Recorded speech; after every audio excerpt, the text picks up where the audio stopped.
Hi, everyone. For those joining us right away, we're going to start shortly. Give us about a minute and we'll get started as people trickle in here.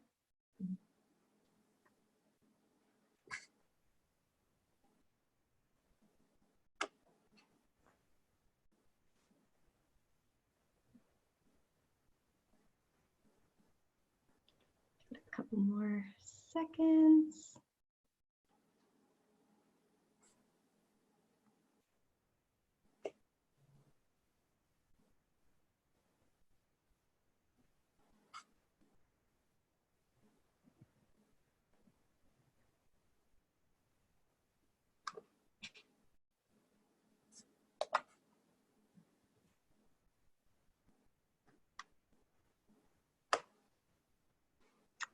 Okay, I guess we will get started. Thank you for zooming in today with us, and welcome back to Thirsty Thursday with our sponsor Barriston Law, where we welcome you to get comfortable, BYOB, and ask the lawyers of Barriston what's on your mind. On behalf of the Sandbox Centre team, we're super excited to have back today with us Janice Mumberson and Lisa Roszell to have a conversation around wills and powers of attorney as it relates to the current climate of COVID-19 and just in general, if you have any other general questions. So for those who haven't been acquainted with me or the Sandbox, I'm Mackenzie. I head up marketing and public relations, and I'm one of the 5 team members of the Sandbox. And we're located downtown Barrie, and we connect people and their ideas to business resources on their journey to success. So before we get started, I'd just like to remind attendees of a couple quick Zoom tips. Attendees are muted as they come in, so we can't hear you. We will be taking questions throughout, so we really encourage you to use the Q&A feature at the bottom of the screen. Don't be shy. No question is a bad question. And whenever you have one pop in your head, feel free to use that Q&A feature and just refrain from using the chat. It'll keep things a little bit more organized for us. Thank you to all of our community partners for supporting with the sharing of our events. By coming together and sharing our network of knowledge really benefits all of us during these times, especially right now. So we really appreciate it. And of course, a big thank you to our sponsor, Barriston Law, for delivering today's session. So I'll hand it over now to Janice and Lisa to start us off. Cheers. Great. Thanks very much, Mackenzie. We're very pleased to be here to chat with everyone about wills and powers of attorney. They're definitely a topic that seems to be front of mind right now, given the global climate. So today we're going to be talking about the capacity to have remote meetings and virtual witnessing of wills. Let me just get our slides going here. So today there's myself. So I'm a senior associate with Barriston Law, practicing in real estate, wills in the States and commercial law. Janice has a similar practice and is also a senior associate with the firm. So we're here to answer any questions you might have. As Mackenzie said, please do use the Q&A feature at the bottom of the screen, and we're going to be monitoring the questions as we go. So a good place to start is, why do I need a will and powers of attorney? So there are 2 separate documents. Wills are for after you've passed away. A will speaks for an individual after they have died. It grants authority to a particular person to administer a deceased individual's estate and make sure that their estate actually benefits their chosen loved ones or charitable causes. So by putting a will in place, you're making sure that your assets go to the people that you want them to upon your death. Now, if you don't have a will, a court process is required in order to transfer any of your assets, and your estate will be distributed in accordance with the laws of intestacy. So those may not be exactly what you want to happen. It goes basically by next of kin laws, and that may not be your chosen outcome. So the will is for after you've passed away. Powers of attorney are very important because they're for while you're still living. The Substitute Decisions Act allows people to appoint someone to make decisions on their behalf by way of a document called a power of attorney. Now, again, if you do not put one of these in place, individuals have to apply through the court for authority to make decisions on your behalf. So they have to engage in something called a guardianship application, which can be a lengthy process and definitely has significant legal costs associated with it. So at this point, I'm going to hand it over to Janice, and she'll tell you a little bit about the rules that exist for signing and witnessing wills. Thanks, Lisa. So as Lisa's outlined, wills and powers of attorney are always important, but we have been getting an increased number of calls. This is partly because some people are self-isolating or quarantining, and so they're not willing to or able to leave the house, and so powers of attorney become particularly important for them.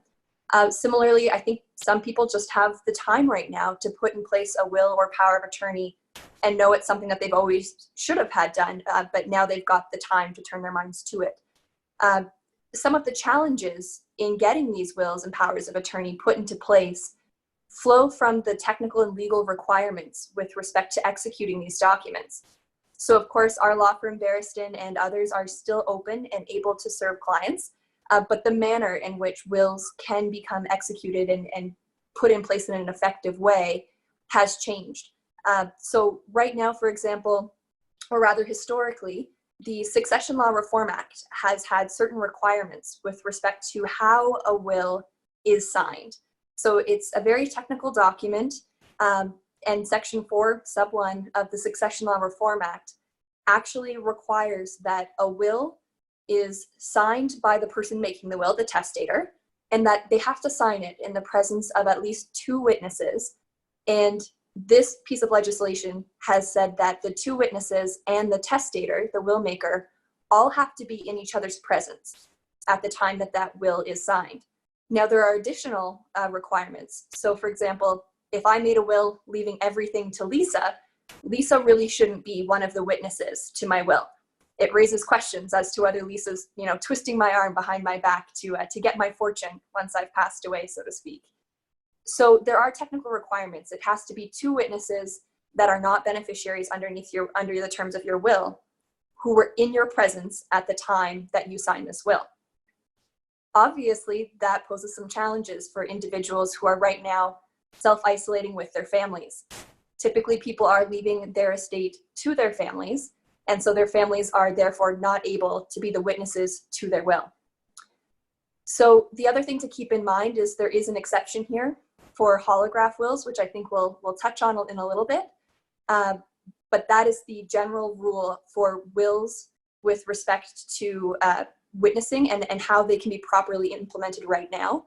Is the will is drafted and then it is signed by the testator in front of 2 witnesses who are not beneficiaries under the terms of the will. So that's the challenge right now. So Lisa's going to take us through a couple of really terrific updates that have allowed us to get around this rule. Absolutely. So like Janice said, the formal signing requirements posed a large challenge for people, particularly the most vulnerable people. So the legal community really urged the government to allow for remote execution of wills. The technology is there, we just had to get the legislation to catch up. So there was actually an emergency order in council, which was passed in April. So it was passed on April 7th, 2020. And it's in place for wills and powers of attorney throughout the state of emergency arising out of COVID-19. So already that says to us that this is a temporary measure and that it's very possible that things are going to go back to the old way after the pandemic has ended. However, this is our current climate. So the Succession Law Reform Act requirements that the testator and witnesses be present in each other's presence is satisfied by means of audiovisual conferencing. So no longer does in each other's presence mean in the same room together. It can mean on a video call similar to Zoom.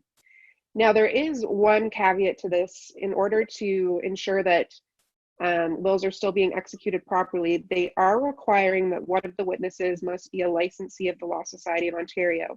So that means it has to be either a lawyer or a licensed paralegal. So you can't have friends be your witnesses by video conference. That won't do the trick. You need to make sure at least one of the individuals witnessing is a licensee of the LSO. So on our end of things, what we're doing with the firm is video conferencing, and you'll have the will maker, a lawyer, and one of our law clerks will be on the call. And basically, we will make sure that you have the documents in front of you, whether they're provided by email or provided by a document package that we can send out to you or you can pick up from our office. We will go through each page with you and watch you by video sign the document, and then we will witness your signature and sign as well as required. So that's the updated process that is available as a result of this emergency order in council. So Janice, you mentioned briefly holograph wills earlier, so maybe you could tell us a little bit about how they are an alternative to that. Sure. And then Lisa, I also wanted to build on one of your previous points. Oh, sure. I think we recognize that not all people who want to get a will in place have access to Absolutely. reliable internet signal or a smartphone even. And so Barriston does actually have sanitized signing rooms available, whereby a will maker can come into the office, into a room that has been completely cleaned down since the last person was in it. And there's actually a computer with a camera there. So the individual can come into our office, appointment only, and they can then virtually meet with a lawyer using computer equipment available at our office.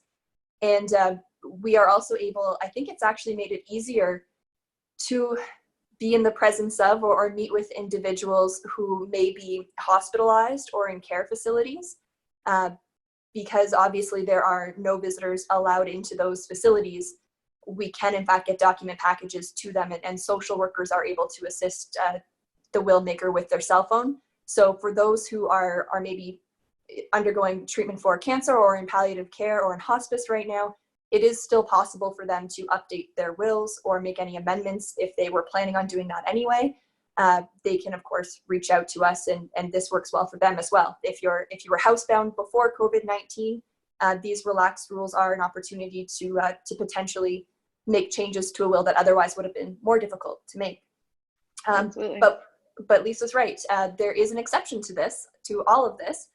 The Succession Law Reform Act says that you don't need the two witnesses in your presence at the time you make a will if the will is a holograph will.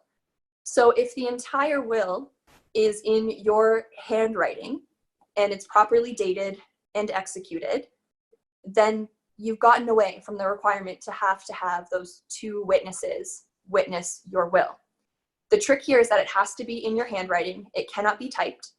And I think we just really want to drive home the point that wills are so technical. The way you say things in your will really carries a huge amount of meaning. And after you've passed away, you don't have an opportunity to clarify what it is that you have written. But everyone else has all the time in the world to come up with different ways of interpreting what you have written.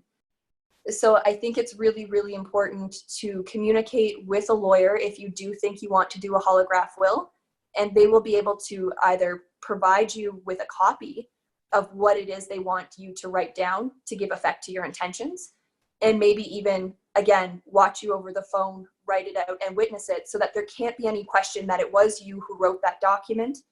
And of course, using a lawyer will have the added benefit of giving you access to their fireproof facilities so that your will can be stored securely and there's less risk of it being lost or being damaged should you pass away.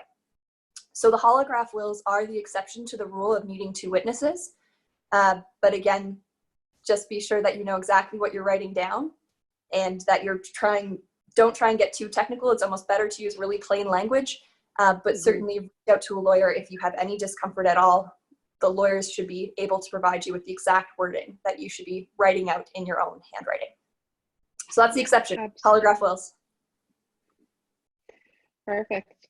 So we've talked a lot about different ways to actually get your will put together, but we wanted to use this opportunity to remind people that that's not the only thing that you should be doing to get your affairs in order. So if you come in to meet with us to do your wills, we will talk about the important people in your life. We'll also talk about the different types of assets you hold, and the various ways that we can estate plan for those assets in a smarter way. So there are certain assets that you can actually put beneficiary designation on, and by doing so, you're ensuring that that asset goes directly to the named beneficiary upon your death, subject to filling out forms and that sort of thing. So for example, if you have an RRSP in place, your investment advisor may have asked you when you set it up who you would like to have on there as your beneficiary.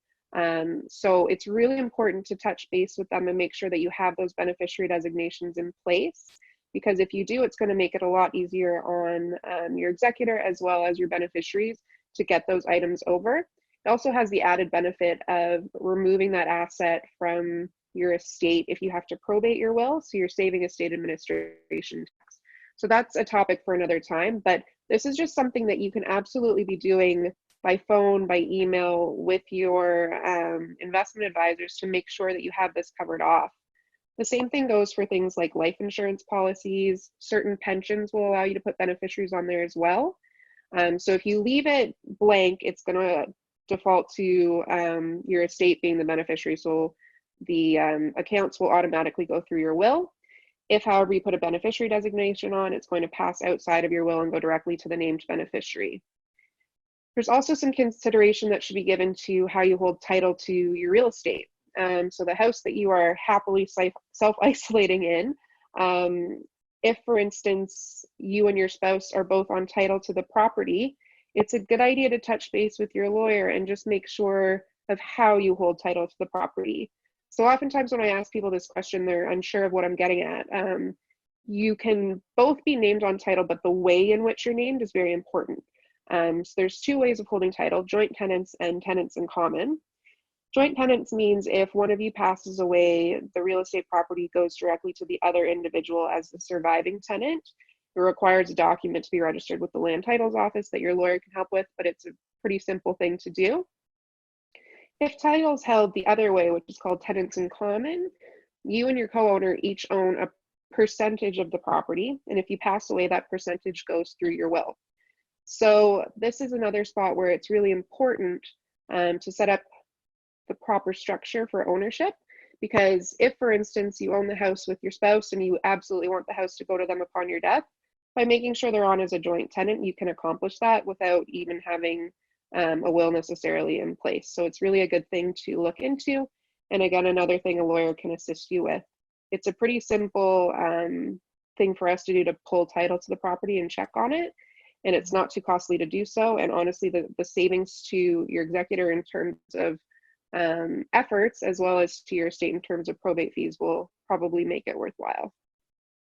And Lisa, I see we're getting a couple of questions about powers of attorney. And so one thing I'll mention is when we were talking about the rules of signing up documents, the same rules that apply to wills apply to powers of attorney, and at least in the sense that you require two witnesses.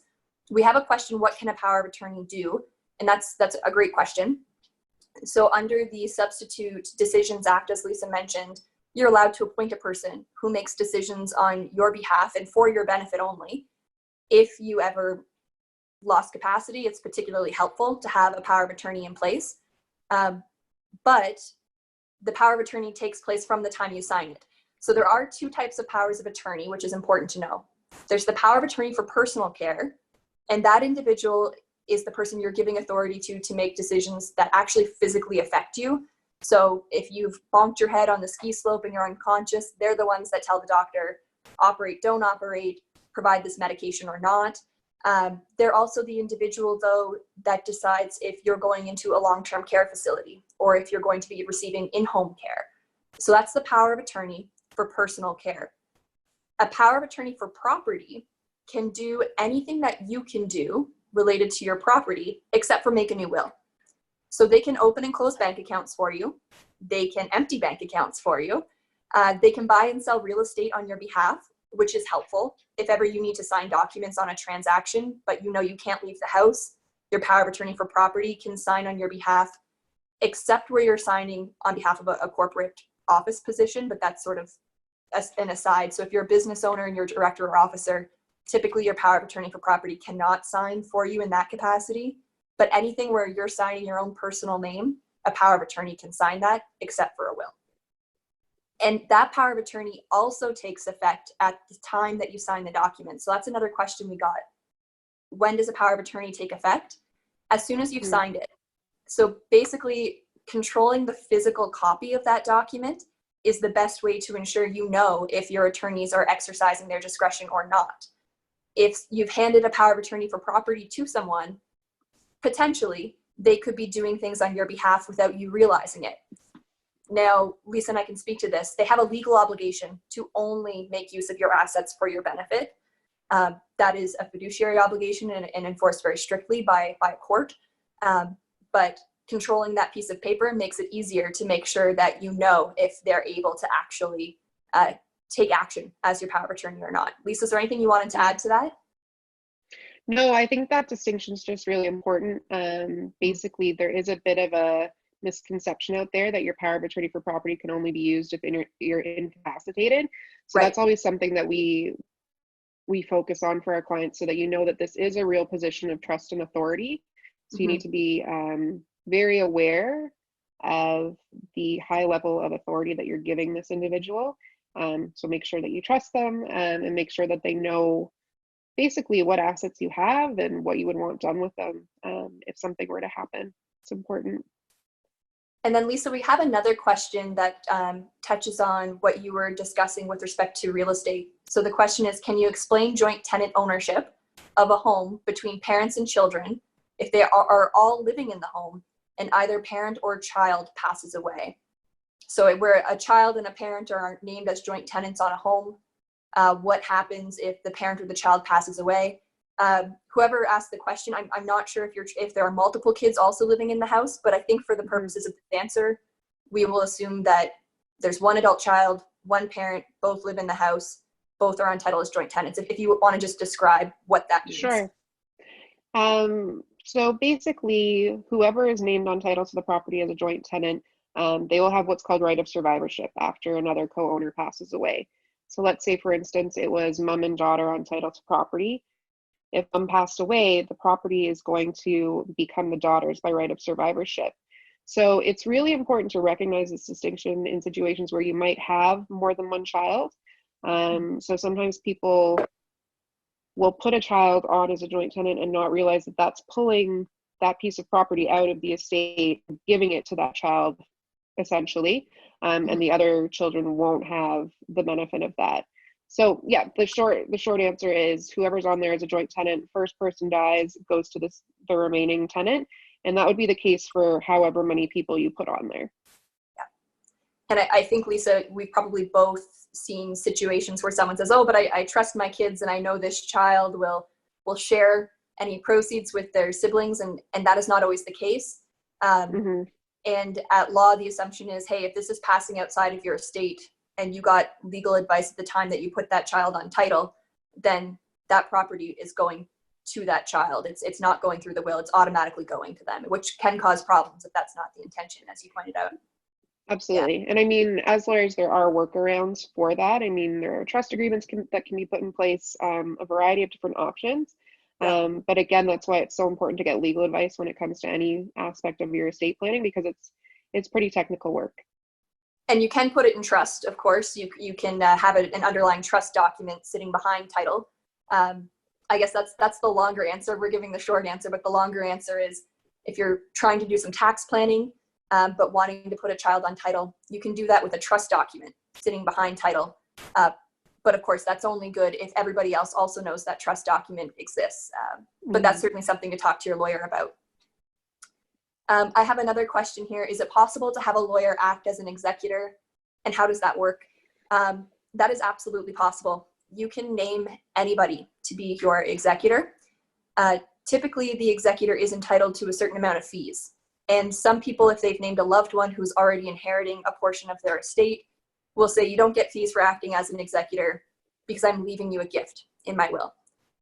And what that does is it avoids the executor having to pay income tax on their executor fees, which is considered to be income.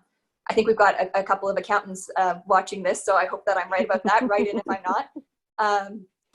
So anybody can act as your executor, including a lawyer, including a lot of trust companies that are sort of branches of or sisters to charter banks. The difference is that you will end up paying their fees. So instead of having a loved one who may have already been getting a portion of your estate anyway, running around and trying to collect things, you would have a lawyer, a law office, or a trust company doing this for you. They will typically still involve a family member to help them with things that are more private in nature, so going through your belongings, that kind of thing. But you can absolutely have a lawyer act as an executor.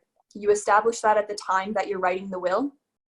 You would also discuss the fees that they would require.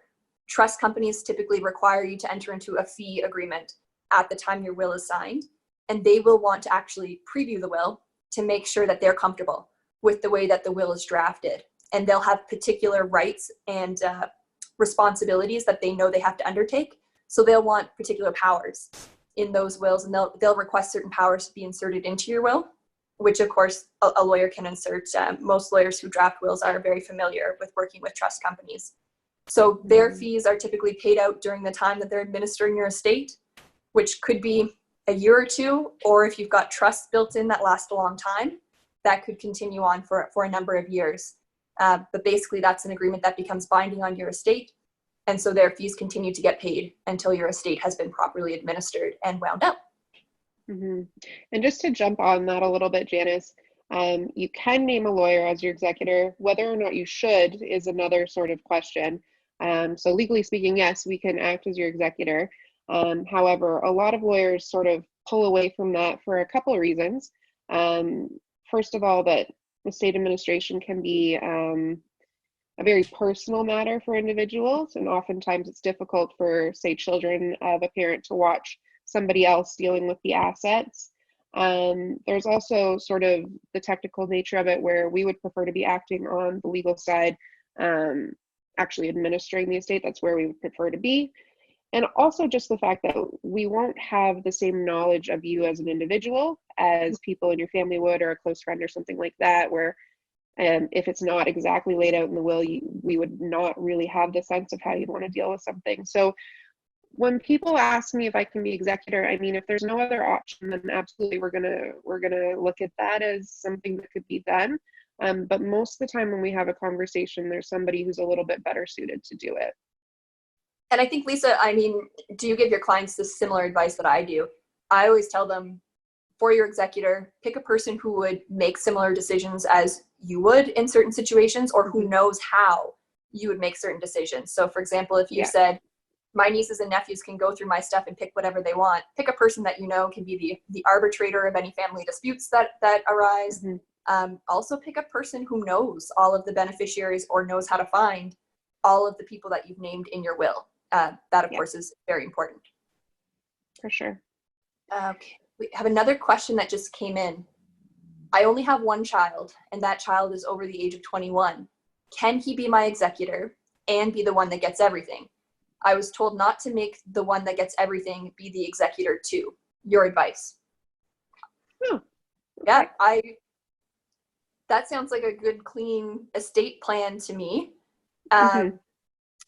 The caveat, I suppose, I would ask questions about spousal status of the individual. But where we're talking about somebody who doesn't have any financial obligations to anybody else, because either you have no spouse or common law partner, or there's a cohabitation agreement in place or something to that effect, and you have one person that you want to benefit from your estate, I actually think that is a great choice to be your executor, because they have all the work, but they get all the benefit, and there's nobody else they have to communicate with, unless of course that person is out of the country or out of the province. But in my view, it's actually quite a nice, neat estate plan. I'm speaking as an only child too, and but I don't know, Lisa, what are your thoughts on that? Oh, I completely agree. I think even in situations where you may have more than one child, it's not necessarily a good idea to name them all as executor. So I see parents coming in and thinking, well, fair is fair, and I've got 3 kids, all 3 are going to be the executor. And that's something where we sort of stop and have a conversation about the practicality of that. And just reminding people that being an executor is quite a bit of work. And logistically speaking, if you have more than one, they're all going to have to sign off on everything. So any trip to the bank, any dealing that you're doing, everyone's going to have to sign. So yeah, absolutely. If it's an only child and they're the beneficiary, I don't really see a reason not to make them the executor, unless you were in a situation where perhaps it could be that they're a spendthrift maybe, so you're worried that they're going to spend the funds. That might be a situation where you'd want to have another party be the executor, and then you could set up your will where their inheritance is held in trust for them and sort of doled out in parts, or that sort of thing can be put in place. So again, that's just the importance of being very open with your lawyer. I always tell my clients, this is when I get really nosy and I'm going to ask you all the personal questions about your family situation, because if there are concerns about that, we want to help you cover them off. And honestly, I don't think any lawyer who's in the wills and estates business is a judgmental person. No. It's a practical question. I think it's the same individual who was writing in before about having one child who is their beneficiary and executor has followed up and said, out of country, what are the implications? Out of country. Mm-hmm. Yeah. So in that case, one thing to watch for is that the estate administration process is governed by provincial legislation. So courts are going to look at a trustee who perhaps lives out of province slightly suspiciously. And I that's just by default. That's what the laws tell the courts to do. So what they're going to be looking for there, one is some sort of bond or some amount of money to be paid either into court, or some evidence shown that the money's not going to be leaving the province before all of the debts of the estate have been basically accounted for and finalized. Also, that there's also some of the practical implications of being an out-of-country executor, just in terms of, can you get here to actually deal with the physical possessions of the deceased? Are you able to take a few weeks off every few months?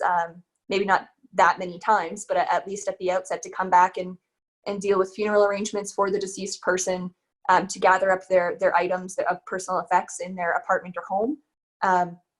I have actually acted as an executor in one circumstance where all of the beneficiaries were overseas. And that was specifically why they wanted a professional to act as an executor. And in that case, I was willing, because I knew the assets, I knew the debts, and I knew that it was going to be very difficult for the beneficiaries to administer the estate from a different country. Lisa, anything to add to that? No, I think that covers it. Okay. We have another question that came in. If someone passes away during the pandemic, what new challenges and timelines does the executor face trying to settle an estate, given the difficulty selling real estate and dropping values of investment? This is a great question. Yeah. So I think a lot of it comes down to what the will looks like. And this sort of brings us back to the importance of a well-drafted will. Barriston wills definitely have provisions in there to give your executor, otherwise known as your estate trustee, a lot of discretion in terms of how they're administering the estate. So for instance, if I was administering somebody in my family's estate right now and there was a piece of real estate involved, I would take advantage of the provision in the will that allows the executor to hold on to real estate. Because I would look at the market, I would see that it's down, what are they saying, 70% in Toronto right now, similar here. And I would say, look, I don't think that this is exactly a seller's market. So we're going to hold on to the property and see if things can rebound a bit. I mean, obviously, there's a limit to that. There is something called the executor's year, where the hope is that you're going to have an estate wound up within a year. But again, it just depends on the circumstance. That's something you can get some legal advice on. So that's the sort of thing that you would want to consider. I think a similar note would be for investments. So you really want to talk to your investment advisor, because if you were to sell right now, I mean, you're not going to get nearly the return that you would have hoped for.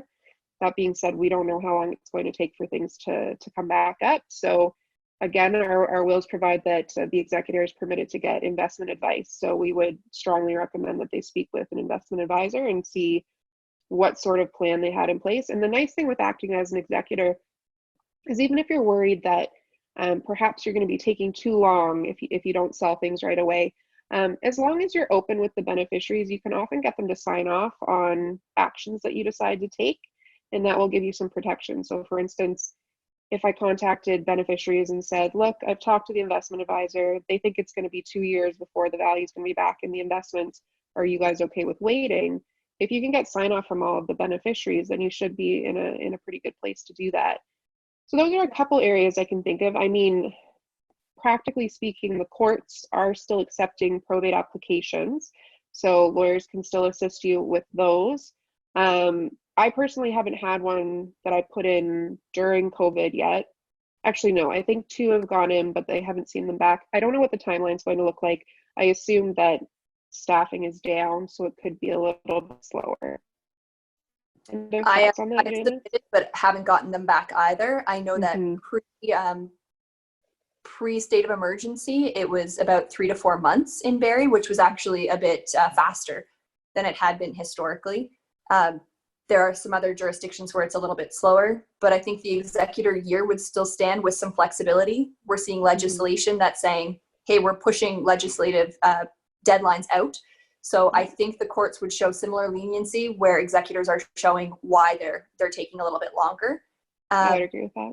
Yeah, and I think new challenges, I mean, real estate in particular, it's going to be really tough to even list and show that. One thing to keep in mind is if there's a mortgage on the property, it should be upon the executor to try and make sure that you stay in good standing with your lender during this time, that you're taking advantage of any benefit plans that are available. And again, Lisa, I often get the question, what's the difference between a will kit will and one prepared by? You've touched on some of the provisions that we add into our Barriston wills. One of those is the ability to finance real estate or to renew a mortgage and keep it going. It gives the executor that ability to do these kinds of things that are so important in times like this, where they need powers that are perhaps above and beyond what are available in the Trustee Act. And the Trustee Act is a piece of legislation from the early 90s. So you can imagine the way people hold assets now and the types of assets people have changed since the early 90s. And so that's where a properly drafted will from a lawyer's office will give additional powers to trustees and executors that are going to be particularly helpful during times like these. Absolutely. Yeah. So I'm just keeping an eye on our time here. We're at 4:36, so we're a little bit over. Are there any more questions there, Janice? I can't see them because I'm sharing my screen here. I don't have any now. Let's give the people maybe 30 seconds to type in with any more questions. So I mean, just to conclude, I think, like Janice said, wills are very technical. The language that we use is really specific. It's court-tested language. So there's a reason why they're drafted the way that they are. And that's why we do strongly recommend legal advice. There's also a huge cost saving. So, I mean, people may look at it and say, oh, the cost of getting a will, that's not nothing right now. Yeah. But you need to look forward to what the cost of litigation would be if you don't have a well-drafted will. And I guarantee you it will be significantly higher than having a lawyer assist you now. Also, if litigation were to happen, the drafting lawyer's notes are going to be really invaluable to your litigation team, because as drafting lawyers, we're taught what to look for in terms of capacity, what questions to ask, and we take very detailed notes about what you're doing and why you're doing it. And so we can be called to sort of speak to that, and that can be very important for your estate. And we have two more questions that came in, Lisa, so I don't know if you want to flip. Sure. So are government will kits and powers of attorney okay? So we touched on this a little bit. The wills, I tried them. I thought, hey, this might be a really great way to refer people who just can't come up with the money right now. I actually found the drafting process confusing because you don't know where the questions or what the answers you give to the questions, what impact it has. That was an online application. I haven't seen a government form for a will. But again, I think it's so important to know exactly what those terms mean. Going back to our rules of execution, a government form is not going to be considered a holograph will. It's not all in your handwriting. So you still need those two separate witnesses. So just keep that in mind. So I wouldn't use a government will kit unless you're super confident in all of the terms. It should be written in super plain language. If there's anything you don't understand in it, don't even bother. It's almost better to just write out your wishes by hand. And I'll chime in on that, Janice, just with the will kit wills. I did administer one that was a form will that was done, I don't know, it might have been in the 90s. And basically there's just sort of blanks where people write in the names of beneficiaries, who's going to be their executor, etc. So it's not particularly onerous to fill out, but like Janice said, because it's not a holograph will, you do still have to have two witnesses in your presence signing it. Now, when you get a will signed with a lawyer, they're also going to prepare what's called an affidavit of execution. And that's where one of the witnesses swears to the fact that they were present and another witness was present and they saw you sign your will. In the case of the one that I administered, we didn't have this affidavit of execution because it had been done at home. So we actually had to go to the time and expense of locating the witnesses and getting an affidavit sworn after the fact. So that's just one example of how things can become a little bit more difficult. Good point. And then I think the same sort of applies for powers of attorney. Make sure you're comfortable with what they say. Make sure it's dated. Make sure you have two witnesses. I have seen a form for this one, and it will often say like jointly or severally, that kind of language. So make sure you're comfortable with that. Make sure you know if you're appointing two people that have to act together. If so, does the one person's authority continue? If the other person's unable to act, consider that. So I hope that's answered that question. We do have one more. What is the value of estate insurance for executors? And this is something I think we're both seeing more and more of. So I think that we've seen estate litigation increase drastically. We've talked about the importance of having all of those powers in the will for an executor so that they have a lot of latitude to make decisions with respect to what's best for the beneficiaries, what's best for the estate. So just so we're all on the same page, typically the liability of an estate trustee or executor arises when beneficiaries or another party are saying that the trustee is not administering the estate correctly. So the insurance would basically protect them in case that they're sued, which helps cover legal costs, but also ultimately if they're found to have done something incorrect or beyond the scope of their ability or powers, it would prevent them from having to pay that amount out of pocket. Right. I think, Lisa, where we've got complex estates, where the executor is uncomfortable or where there are a lot of beneficiaries or just one beneficiary that the trustee knows is not going to agree with the decisions they're making, there is value in it. I know you do want to get it early on before there's a problem. So it really does come to whether you can foresee any issues. I have seen an insurance policy purchased. In that case, it was out of an abundance of caution. The executor was a close family friend of the deceased, but didn't have a particularly close relationship with the beneficiaries. And there were some investment portfolios that didn't have named beneficiaries, and there were significant real estate holdings. So in that case, the executor wanted to have the insurance because he was slightly nervous that if he sold the real estate at a price that was less than what the beneficiaries thought it would be worth, and he knew the beneficiaries thought the property was worth a lot, he wanted to have that protection, mostly to cover his legal fees. So I think that's always it. I think it's always a balancing act between what is the risk, what would they be likely to disagree with in terms of the administration, and what would the cost be of defending myself against those allegations, and how comfortable am I that I'm getting the right advice from my lawyer, because a lawyer can represent an executor, that I'm going to be confident knowing that I can defend myself against the allegation. Yeah, I mean, I think those are great points. I think in our will drafting, we often include the provision that an executor can purchase an insurance policy, and the estate will cover the cost of it. I personally, in administering, haven't had anybody purchase one at this point. It's a newer product, so it's probably going to become more commonplace. But I think it's important to recognize that insurance does have its limits, like any insurance policy. So I mean, the will itself, the way we draft them, automatically protects an executor as long as they are administering a will in accordance with the powers given to them under the will. So as long as you're getting legal advice from a lawyer, checking on those sorts of things, that's great. If you have litigious beneficiaries, they may come after you for mistakes, basically. So that's what you're really worried about in terms of a personal lawsuit.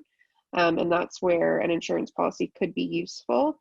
And then I guess the final thing would really come down to the fact that that's still not going to, I don't believe, protect you in terms of things like taxes, for instance. So we always let an executor know when they decide to take on the role that there is some personal liability. So it's up to an executor to make sure that there's sufficient funds in the estate to pay income taxes or whatever taxes the deceased might owe. And we take steps to make sure that enough money is held back in an estate until we get something called a clearance certificate. So I guess what I'm just trying to get at is that the insurance policy isn't going to cover off every single risk that's associated, but it would definitely assist if you have litigious beneficiaries who you think are going to drag you to court. There's also other ways to mitigate risk, like if there's a clause in the will that you're not sure how to interpret, you can go to the court and get an order for directions. And that's something that would be paid for by the estate. It's a cost of the administration, and that's going to clarify for you exactly what a certain provision means. And then you've got basically a court order that will protect you from that. And then a follow-up question, I think from the same individual, maybe not. What is the approximate cost for insurance? I don't know. Ooh, I know that it depends on the value of the estate. it I know that does. it's the name of the executors and where the estate is located. I think actuaries have also data about where people are more litigious. Have you seen it recently? I mean, the number of like 3,000 to 4,000 sort of in my head, but that was a while ago. If people are curious, I believe the main company providing it right now is AirAssure, and they have a website where you can get some information about what it is, and they'll quote you as well. And yeah, basically it'll come down to the value of the estate and potential risk. And they'll first want to make sure that it's early enough in the administration process for them to give you a policy, because it's like any insurance. If you have knowledge, they're not going to cover you off. So you can't come to them after being sued and say, I'd like an insurance policy. So it's definitely something you need to do in a timely fashion. Have you ever put in a provision or had anyone ask for a provision to be put into the will that the estate will pay the premium for executor's insurance? Yes, I put that into pretty much all of my wills. Yeah, agreed. So I think that's it then for our questions. If I don't know, Mackenzie, if you want to close this out, but if anyone has any questions, our contact information was on the first slide of the presentation. We hope that we addressed some outstanding concerns, questions, issues. And if there are any others, though, feel free to get in contact with Lisa or myself. Awesome. Thank you, ladies, so much for answering all those questions today. I know as we obviously are in this pandemic, a lot of people are dealing with people that are affected by it health-wise. So it's really important to start looking into these types of things. So thank you so much for taking the time today to spend it with us. And thank you, everybody, for joining. Now, next week, same time, same place, and possibly same beverage, maybe not, is Thirsty Thursdays. So Janice and Lisa will be back to talk force majeure clause. So get your questions ready, and they will be here to answer them. Also, another important event we want to let you know about, Tuesday, April 28th, this Tuesday at 10 a.m., we're co-hosting a webinar with MentorWorks on how to navigate the financial resources that are currently available from the government for your business. So if you joined us at the end of last month, MentorWorks took us through all the available supports in such an easy and understandable way and addressed all the questions we had. So you're going to want to register for that ASAP. It's on our website, sandboxcentre.com. And as always, follow us on social to stay connected and join our conversation at Sandbox Centre. So thanks again, everybody, for joining us today and for your continued support. We always appreciate it. And we'll see you next week. Thanks so much. Thanks, everyone. Thank you.